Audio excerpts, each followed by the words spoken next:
Voilà, chers compatriotes, nous sommes en train de vivre une situation inédite dans les territoires de la matrice de Berlin, celui que vous appelez République à démocratiser du Congo et dont nous appelons État indépendant du Congo. Nous sommes en train de vivre une situation de mafia, de haut voltige au sommet de l'État, où deux clans tribaux sont en train de se battre pour des raisons occultes qui ne concernent en aucun cas le peuple congolais et surtout dont les bénéficiaires premiers sont les cousins, les parents, les membres de la famille, les membres des familles de ces deux partenaires qui sont en guerre à haute voix, mais sans pour autant la déclarer. Nous avons vu tous ensemble les conseils spéciaux en matière d'économie Biloba venir détruire tout l'argumentaire que Vital Kamerhe a exposé depuis le début de ces procès.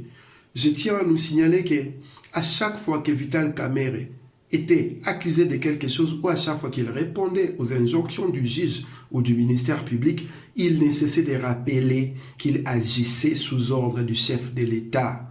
Je dois nous rappeler que Vital Kamerhe est le directeur de cabinet du chef de l'État. Tout ce que Vital Kamerhe a fait comme mouvement, comme déplacement des fonds, comme action sous couverture des directeurs de cabinet de la présidente du chef de l'État est à la responsabilité du chef de l'État.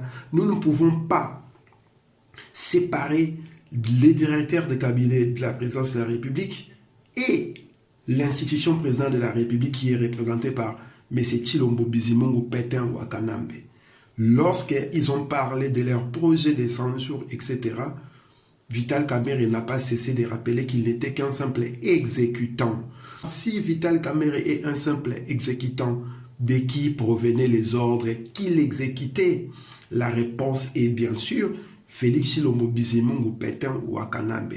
À haute voix, le directeur de cabinet est en train d'exposer devant le monde entier que les responsables de ces déboires actuels, les responsables de ces fonds-là détournés, n'est autre que les présidents de la République. Il est allé même dire à haute voix, je préfère rien dire, cacher les documents que j'ai, et rester à Makala, qu'exposer sur la place publique les présidents de la République.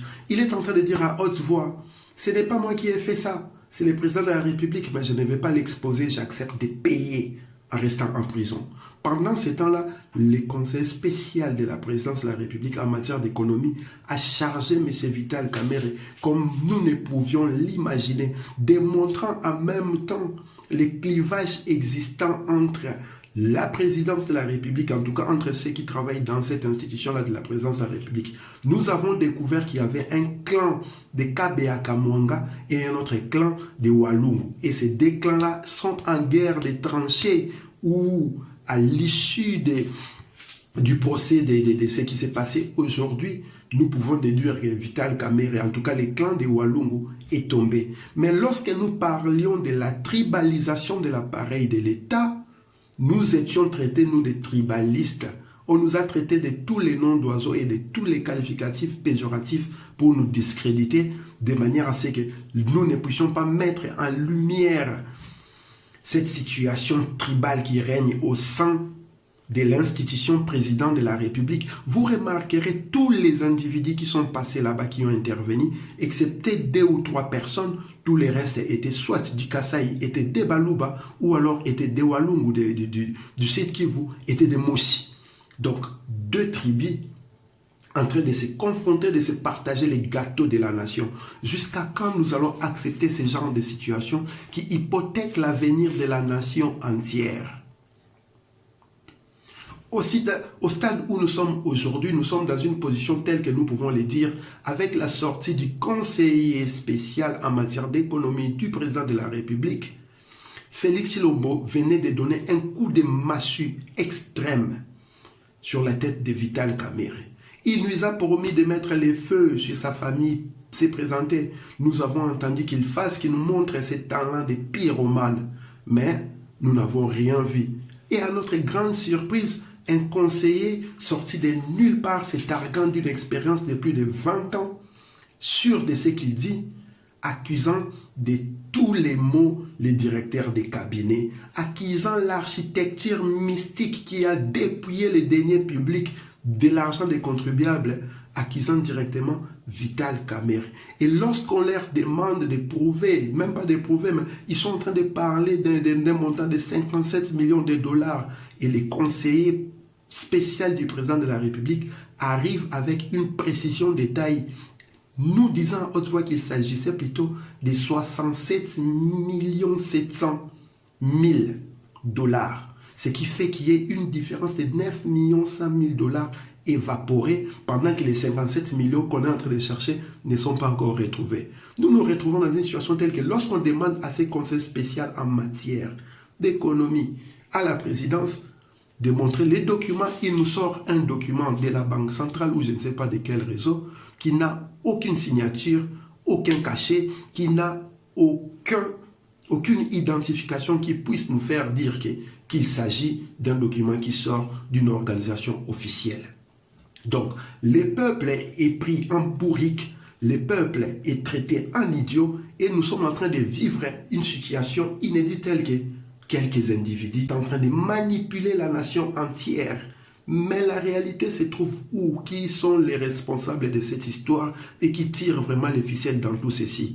Nous avons compris que celui qui est derrière cette affaire, des 100 jours en tout cas, de ces procès, ce n'est autre que Hippolyte Kanambe alias Kabila. Il est en train d'essayer de faire tomber Tshilombo Bizimungu Pétain wa Kanambe parce qu'il sait pertinemment que s'il condamne les directeurs de cabinet du chef de l'État, automatiquement les responsables, c'est le chef de l'État. Je vous ai dit cela en ma première vidéo, qu'il s'agissait d'un procès politique et il fallait avoir Tshilombo en douceur. Parce que si Vital Kamerhe est condamné aujourd'hui, automatiquement les responsabilités vont revenir à celui qui donnait des ordres, qui est lui, Vital Kamerhe, exécuté. C'est comme dans l'armée, lorsque vous allez en guerre, les militaires qui sont responsables d'exactions se couvrent par l'ordre qui a été donné par les chefs. Vous avez vu Jean-Pierre Bemba faire 10 ans à La Haye pour la simple raison que ses troupes ont mangé, ont tué en Centrafrique. Alors que lui-même, Jean-Pierre Bemba n'était pas sur le terrain, mais c'est lui qui a porté la responsabilité. Pour dire simple, l'ordre est donné. Celui qui exécute l'ordre n'est pas le responsable de l'ordre. Il n'est pas en tout cas le responsable intellectuel et moral de cet ordre-là. Ce qui veut dire que tout cet argent-là disparu dans la nature, cet argent des contribuables congolais disparu dans la nature. Si vous voulez savoir qui est responsable de ces scénarios-là, il faut aller secouer la présidence de la République et Tshilombo Bizimungu Pétain wa Kanambe. Voilà comment la condamnation de Vital Kamerhe va ramener à ce que les parlements se retrouvent en congrès, Assemblée nationale et Sénat réunis pour retirer l'immunité présidentielle qui fera que Tshilombo puisse redevenir justiciable et passer à la Cour constitutionnelle où il sera destitué. Au cas contraire, il va faire les toutous à jamais de Hippolyte Kanambe alias Kabila. Voilà pourquoi je reviens encore aujourd'hui pour vous dire, nous avons l'habitude d'être accusés de trop parler sans pourtant proposer des solutions. La solution reste une et unique. Dans la situation actuelle, Tshilombo s'il veut sortir, je ne dirais pas indemne, mais il veut sortir la tête haute, il veut sortir grandi, il n'a qu'à dissoudre les parlements, c'est-à-dire l'Assemblée nationale et le Sénat. Et pendant qu'il fait cette dissolution-là, il appelle les peuples au soulèvement populaire, à l'application de l'article 64, à aller protéger les institutions de l'État et à mettre hors d'état de nuire la bande à Kabila et son front commun de corrompus qui a saigné le Congo depuis les dernières 23 années qui viennent de passer. Voilà la solution pour sortir de ces problèmes-là. À défaut de quoi, rassurez-vous que Hippolyte Kanambe alias Kabila ressortira grandi comme jamais. Parce qu'aujourd'hui, au moment où nous sommes en train de parler, s'il met sa machine en œuvre, la loi congolaise, la justice congolaise sera favorable en ce qu'il va proposer comme solution pour la simple raison que Vital Kamerhe est condamné, c'est le président de la République qui est condamné. Et lorsque le président de la République est condamné pour des faits qui sont assimilables à la haute trahison, pour la simple raison qu'il est le garant de la Constitution, il devient quelqu'un qui peut être destitué pour la simple raison que sa destitution dépendra des parlements, de l'Assemblée nationale et du Sénat. Et vous n'êtes pas sans le savoir que l'Assemblée nationale et le Sénat sont contrôlés par Hippolyte Kanambe alias Kabila. Vous n'êtes pas sans le savoir que l'appareil judiciaire de la nation de l'État est contrôlé par Hippolyte Kanambe alias Kabila. Voilà où l'affaire est conclue. Lorsqu'on vous demande d'aller étudier, d'apprendre les subtilités des textes, d'apprendre à élire complètement les documents que nous avons entre nos mains, c'est simplement pour éviter à ce que vous puissiez vous retrouver dans des situations qui ont voulu que Tshilombo signe un deal sans pourtant s'en rendre compte des contenus. Un deal qui a dépouillé totalement sa personne du pouvoir qu'il pouvait avoir du président de la République. Pour la simple raison que les leviers régaliens de l'État ont été gardés par Hippolyte Kanambe alias Kabila. Voilà comment Félix Tshilombo Bizimungu Pétain a été crucifié. Mengu Mengu Bomona Kimbirikiti. Métatron. Ibobo.